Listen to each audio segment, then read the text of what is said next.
thank you all, Stacey Abrams supporters, for all that you have done over the campaign season. All of you who donated, who supported, who worked incredibly hard throughout the whole time. I see a lot of familiar faces here tonight, a lot of people who worked very hard and knocking on doors in rain and incredibly hot weather and knocking over and over until we got every last voter we could get to empower them to go out and vote. I also see all of you who made hours, phone calls, who tried to talk to those people whose doors we couldn't go knock on, and thank you, thank you, thank you. We appreciate all of that so much. For those of you I haven't met, my name is Catherine Shelton. I was a field organizer for the coordinated campaign here in Savannah, and I came to work for the campaign because I just got tired of seeing all the corruption, all the injustice, all the inequality, and I wanted to do something different and something new and something more than what I had been doing. So I signed up to work with a candidate that I really have faith in, and someone who's going to continue to do the things that I know who will live up to the ideals that we share. My main issue, the thing that is most important to me is healthcare. I have a chronic illness. I have a painful autoimmune disease, and I don't have health insurance. And we need Stacey Abrams to stand up for us, to get us health care. We need her to help people get out of poverty, to be a voice for people who have been voiceless, and to make sure that we can all vote. So I am very proud to have supported her and will continue doing so as she continues to fight for equality for everyone. And this is just the beginning, guys. There are so much more to come, and I'm so excited to be part of it. And I know you all are going to join us in doing that. So thank you so much for coming out tonight. And I'm going to introduce Emily Ellison, who is the former treasurer of Stacey Abrams for governor.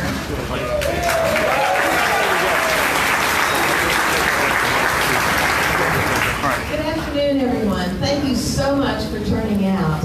My name is Emily Ellison, as she said, and I have the distinct honor of being the treasurer of Stacey's gubernatorial campaign. It sounds a lot bigger than it was. It was the staff who did all that work. I live in St. Simon's Island. I've known Stacey since she was in her early 20s. And even at that time, Stacey was considered the smartest person in the room, always. She was also considered one of the leading people of her generation. Anyone who knew her or came in contact with her in Atlanta in those days knew that there was a bright future for Stacey.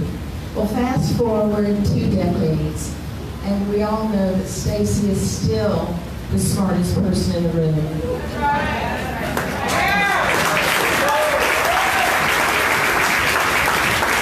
But she's so much more than that. Witnessed by what we saw this week, there was State of the Union address.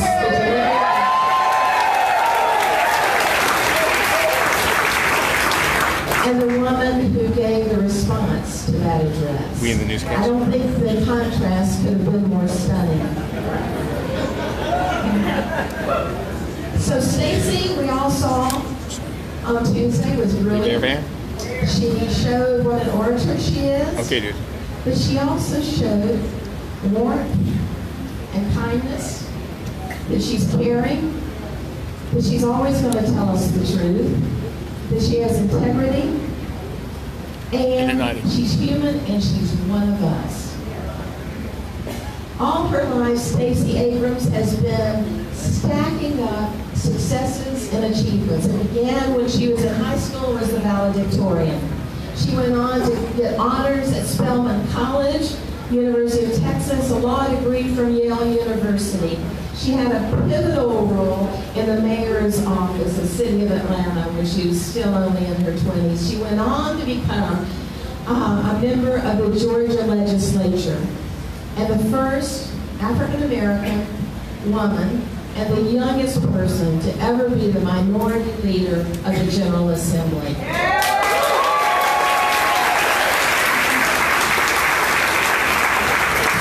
And then she went on to be the first African-American woman to run for governor in the state of Georgia. But, you know, sometimes even being the best and the brightest and the hardest working, even having the most brilliant staff who works around the clock and a nation full of volunteers sometimes isn't enough. And I'm guessing that Stacey was in more grief than even all of us were after that November election. But Stacey knows that grief and hope can reside in the same room. And Stacey immediately embraced hope. She immediately started Fair Fight, a nonprofit organization that will make certain that we never have any kind of voter suppression in this state and this country again.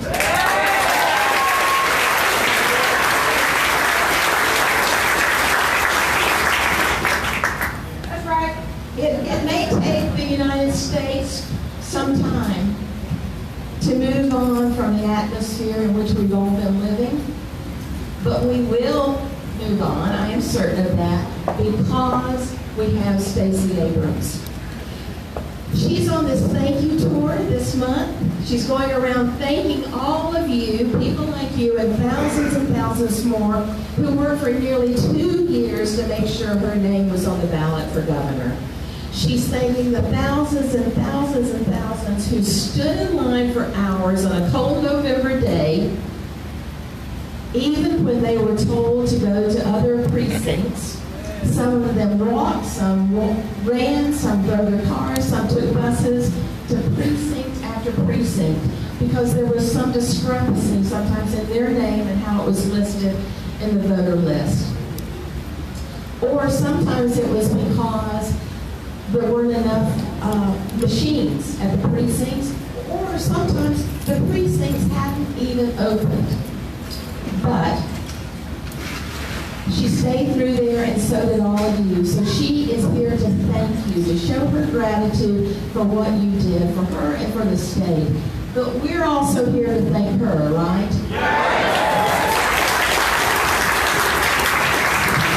We're here to thank the Lord and to thank our lucky stars that there is someone like Stacey Abrams, that she is going to help move us forward. But she is going to help us all reach for the better angels of our nature, as Lincoln said, and to someday become the generous, compassionate, open, healthy, and educated society that we and all those who come after us deserve. Good. So then, a leader of her generation, Stacey Abrams.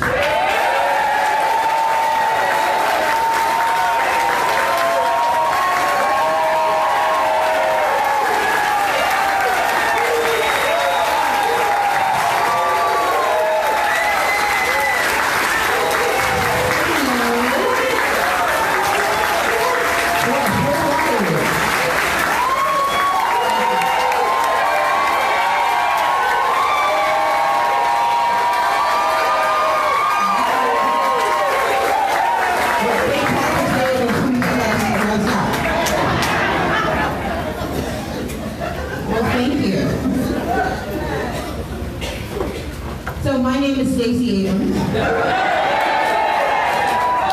and I'm here to tell you something that I don't think people really understand. We won. Now, I didn't get to get the office, and we'll talk about that in a minute. Okay. Thank you, sir. But when I set out to run for governor of Georgia, I was very clear about what I wanted to accomplish. I was clear that I wanted us to transform the electorate of Georgia. I wanted us to bring voices and people to the table who never thought they should show up. I wanted to center the needs of communities of color, but never exclude white folks and rich folks and poor folks and anybody. I wanted everyone to know that they were seen and heard, that they were part of our effort. I wanted to go to all 159 counties, even the ones who did not know they thought Democrats existed, who were like leprechauns. And I wanted to say the same thing no matter where I was, no matter who I was speaking to. I wanted to run a campaign on the issues and on the values. And I said time and again, I wasn't going to pretend to believe something I don't believe. Instead, I was going to talk to folks and share my beliefs. If they shared my values, I was going to invite them to come with me. And if they didn't share my values, they could stay home on November 6th if they wanted to. But most of all, I wanted to stand up and say that Georgia is a place to reckon with. That we are the people. That we look like America. And that if we could fight here in Georgia, we can fight anywhere in the country for a better America. That's what I want. So let me tell you about our results. On November 6th, we received 1.9 million votes, 1.9,223,000 that were counted. And with those votes, we exceeded the highest number of votes ever collected by a Democrat in Georgia history.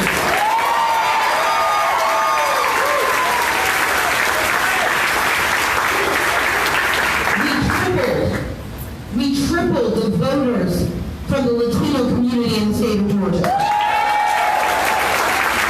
And not to be outdone, we tripled the number of voters from the Asian American community in the state of Georgia. 1.1 million Democrats voted in the midterm election for the top of the ticket. And folks said that black people just don't show up for elections. Well, in Georgia, on November 6th, 1.2 million African Americans voted.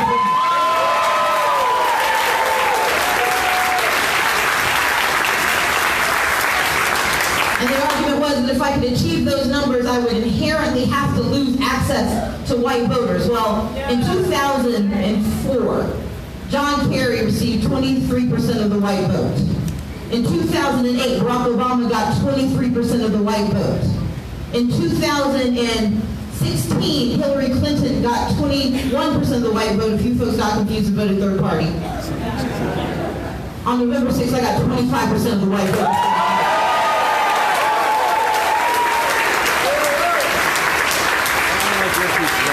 And for the young people out there who were told you don't vote and you don't care, we increased youth participation rates in the state of Georgia by 139%.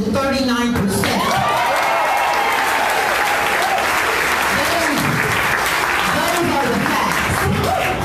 And so if you're looking at an objective metric, we changed Georgia on November 6th. But due to some irregularities, some malfeasance, some incompetence, I do not sit as the governor of Georgia. No, that's the way the law works. Now. But y'all have shown y'all can change anything you want. And what we will change is the fact that voter suppression will not survive in the state of Georgia for much longer.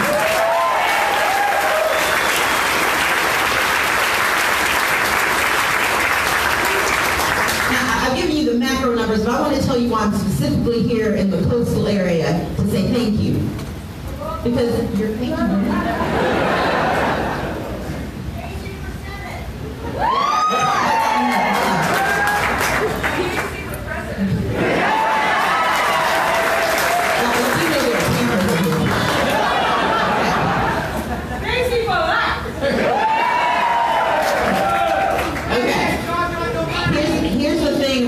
I did not know this was a collective speech. But here's what I want to say thank you to the Savannah region for, and the Brunswick area, Glenn and Chatham, and everywhere up and down the southeastern part of Georgia. Because in this region, you all mobilized 958 volunteers. And those volunteers performed 2,596 volunteer shifts. And our A team, our paid canvassers, they knocked on 125,000 doors. They made 225,000 phone calls. They sent 330,000 texts. And in the process, on November 6th, I received nearly more votes just myself. I received 61,000 votes from the Savannah area. In 2014, only 66,000 folks voted. So I nearly increased the total number of votes. 54% increase, 51% increase. And that's because of you. It's because you believed in each other, and you supported each other, and you knocked on doors with each other. And then you went to parts of town where none of you wanted to go, and you knocked on those doors. And you went and saw friends that you hadn't talked to in a while because you had the money, and you knocked on their doors. And you went to strangers and you said, we have someone who sees you and we see you, come and vote. And on election day, thousands of you stood in line. Some of you stood in line for 4 hours. Because I'm here to say thank you, but I'm also here to tell you you've got a lot of work to do. Because Georgia did not have a fair fight. We didn't have a fair fight because in the state of Georgia, voter suppression is real. And it takes 3 forms. The first is registration suppression. Because you can't vote if you can't get on the rolls. And if you can get on the rolls but you can't stay on the rolls, it doesn't matter. And that's why we have to end exact match in the state of Georgia.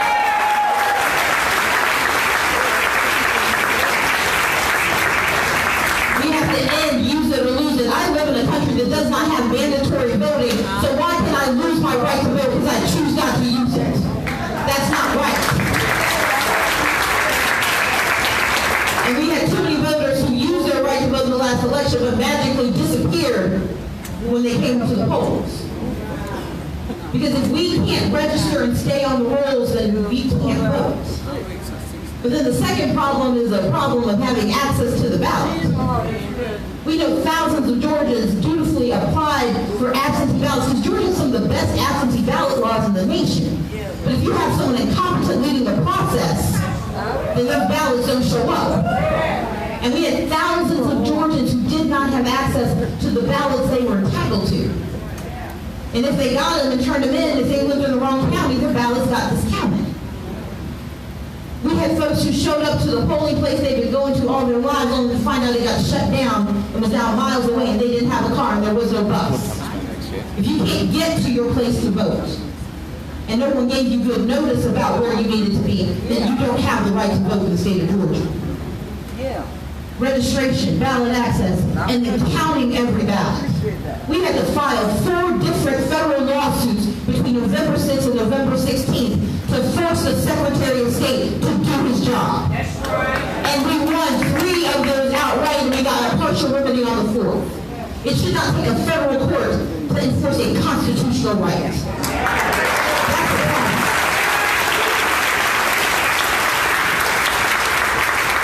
And there are those who argue that, well, it wasn't the Secretary of State's fault.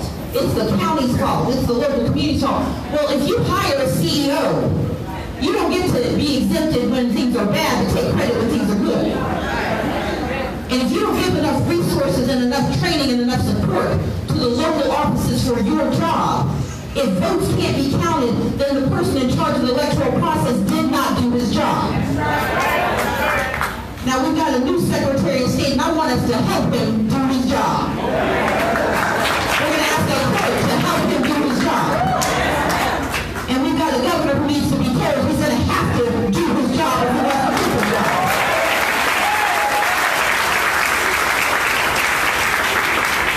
Because right now in the state of Georgia, there's no guarantee that every ballot cast will be counted. And this isn't a partisan issue. I may have been on the largest stage, but my friend Dan Gassaway is a Republican from Habersham County. Dan and I both agree we live in Georgia, and that's about the end of it. Dan is a conservative. He and I don't think have ever voted the same on any bill of substance. But Dan is about to have his 3rd election for the same seat in less than a year. Because on May 22nd, they left out some of his voters. And so a judge, a state court judge said, you have to do the election over again. You got to do over in December. And in December, when they did it again, they messed it up again. And so a state judge just last week said he gets a 3rd election for the same seat. You shouldn't have to run an election 3 times to do it right if you're someone who believes in doing it right the first time. That's what we have to have in Georgia.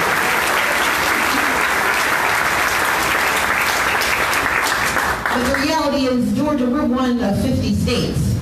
And we're not alone in this. Because if you lived in North Dakota and you were a Native American, you were suddenly told you had to have a street address in an area that did not have street addresses. You live in Texas, third-party registration is so tightly controlled that if you are part of a community that does not have access to information or resources, good luck getting on the rolls. And just last week, a false narrative started saying that that illegal voters were casting ballots in Texas, and they had to quietly and slowly walk that back. Because it was the new citizens, newly naturalized citizens were using their rights. And the thing of it is, when we tell you you have become a citizen, that has to mean something in America.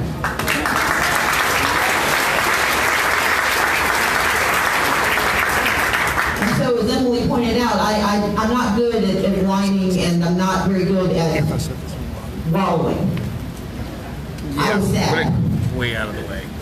I was very The guy sad. with the glasses. I may have used inappropriate language. Okay. But then I did what my parents told me to do when I was growing up.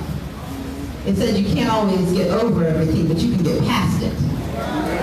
And they taught me to turn my anger into action. And I'm angry that democracy is in trouble in the state of Georgia.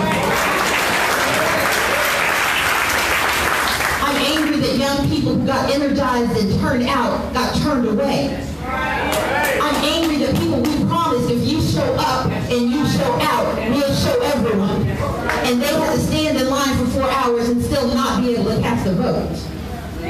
I'm angry that some folks had to pay a poll tax to vote in Georgia, because in Georgia you don't get paid when you have to take time off to vote.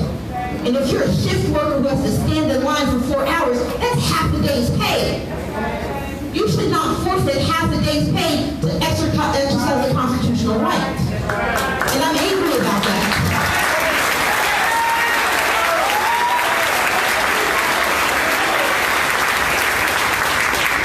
Because I know that voting is a proxy for the changes we want to see. On Tuesday, I had an opportunity to share some of those changes with the board.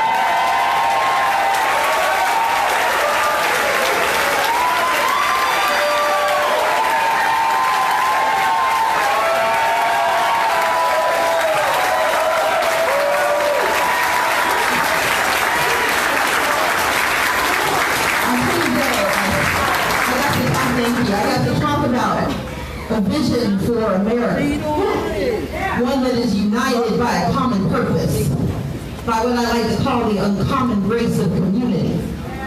It's why I was able to work with my friend Natalie Crawford, who's a county commissioner in Haversham, and we got to be on a Super Bowl commercial. Hopefully y'all saw it. Yeah, it was super. I didn't expect y'all to watch the Patriots, but hopefully you saw the commercial. But in that commercial, I sat with a Republican friend because I believe in having Republican friends. Because we may not share the same political ideology, but we both believe in America. And we got to talk about a vision for what we wanted to see. We want to make sure that when you cast a ballot in Georgia, when you submit that ballot, that it's a hand-marked paper ballot. Because right now we have a governor who's trying to put everything around Georgia. $150 million in the budget to pay for machines that just happen to be recommended by a former lobbyist and former consigliere of a company. And those two people now serve as general counsel and as his deputy chief of staff. And these are machines that are hackable machines. And the only, raise your hand if you read barcode. Exactly. So these are machines that don't tell you what you said, but it costs $150 million so they can steal the vote. And I believe that our money should be spent on hand-marked paper ballots. And by the way, handwriting is much cheaper. But we're going to need your help. Because you know that money talks. But we have to talk louder. And we have to demand of our local legislators, whether they are Democrats or Republicans, that they do the right thing by Georgia, and we do not buy machines that will steal our votes. That's what we have to fight.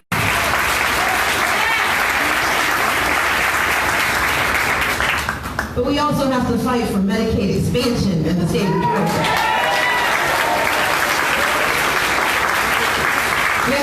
for adequate investment in our education system in the state of Georgia. Our teachers were promised $5,000, and the last time I counted, 3,000 and 5,000 aren't the same number. We have to fight to make sure that criminal justice reform doesn't go backwards in the state of Georgia. And we have to fight to make certain that good jobs are available to everyone in the state of Georgia. Because if we do that job here in Georgia, we send a national message. Because we need to let folks know that a trade war hurts Savannah. We need people who are willing to tell the power in D.C. that we should not be pawns in a political game. We need to have leadership in D.C. that says that you can invest in climate change and save the river, and save the ocean, and save the coastline.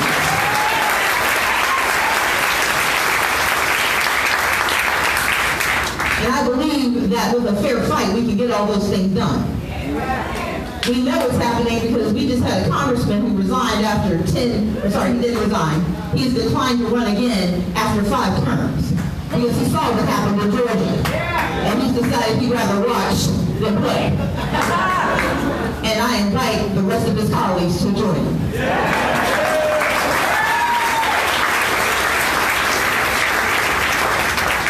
And so I'm here to say thank you. I'm here to say thank you for fighting with me, for fighting for me, but most importantly, for fighting for yourselves. Because in 18 months, we transformed the state of Georgia.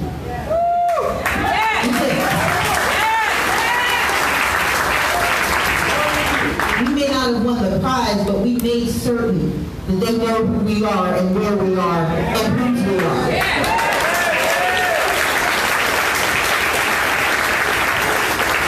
And I can tell you who I am. I'm a person who believes in a fair fight. I'm a person who believes in fair and free elections. But most fundamentally and forever, I am someone who believes in Georgia. And I thank God that you believe in me. Thank you so much.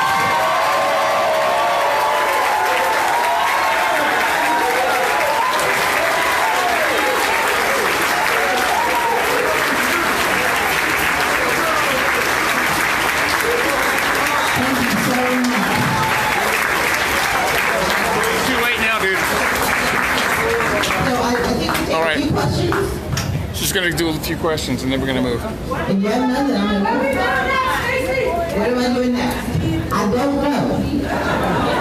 Apparently I have a few options.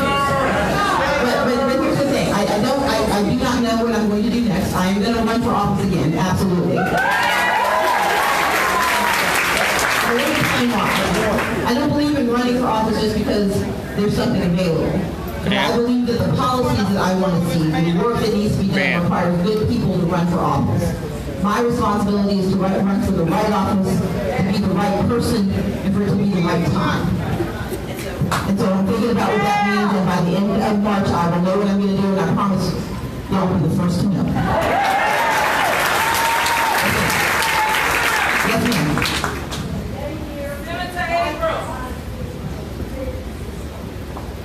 Yes, ma'am. Anybody else? Yes, sir.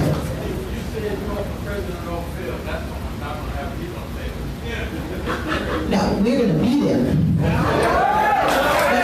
Let me be clear. I said I didn't want the president to fail. Here's the problem. If the president fails, he's got his hand on the budget, his hand on the budget, his hand on our votes. So we don't want him to fail. We want him to lose. That's different. And I'm going to take my power to see that he loses. Okay. Yes, ma'am.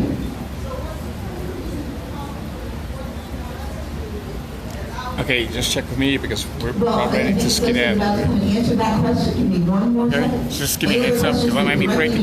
Give me a heads up because I may be breaking down while you're taking your shot. We have to demand it. So the governor has put $1 million proposed in the budget to study how to do Medicaid expansion. I don't know why we have to study something other people have been doing for almost a decade. I'll take $1 million and tell them. But we do need to, we cannot let let this relent. We have to call on him, but we also have to call on our legislators. You guys have Democrats and Republicans. Ben Watson is the senator who represents this district. Ben Watson is now the chair of the Health and Human Services Committee in the Senate. Tell Ben Watson that you expect him to move on Medicaid expansion. And let's be clear, there is no need to put conditions on people having access to health care. There is no need for that. We would never condition whether you live or die based on whether we shouldn't do it based on whether we like you or not, or whether you meet certain conditions. And we have to remember, there are a lot of folks who are helping take care of aging parents. That's not considered work. Folks who are taking care of disabled children, that's not considered work. Folks who have disabilities who may be on the cusp and they're not given accurate treatment. And we know in states that have used those conditions, they have forced people off of the rolls and out of access to health care. And that costs us money because when people get sick, whether they have insurance or not, they are going to find help. And we can pay for it now or we can pay for it later. And it's much cheaper for us to pay for it through Medicaid expansion and cover everyone in the state of Georgia. Thank you guys so much. And if there's one last question, okay, make it profound, thoughtful, and transformative.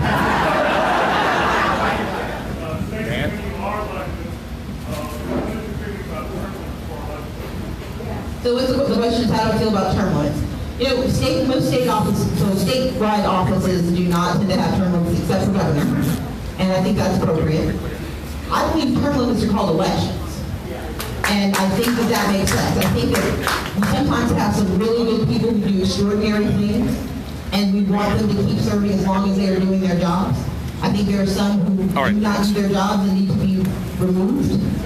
I think that typically executive offices should, the top executive officers should have term limits, simply because those are people who can amass so much power, it's almost impossible to unseat them. And so I do agree with term limits for mayors and governors and presidents, but I think for most other offices, the term limits should be determined by the people. If people want to keep you, they should keep you. If they don't want to keep you, they should let you go. In the states that have implemented really hard and fast term limits, lobbyists are running the show. Because there's no one there who builds up enough power and credibility, but also enough information. And we have that much turnover governance systems for lobbyists. They can sell it as long as they want. And so I'm always very, especially in legislative bodies, of hard and fast term limits that don't have additional controls. And in a state like Georgia, because we have a part-time legislature, you're talking about a turnover rate that is would be fairly aggressive. And I think that, thank you guys so very much.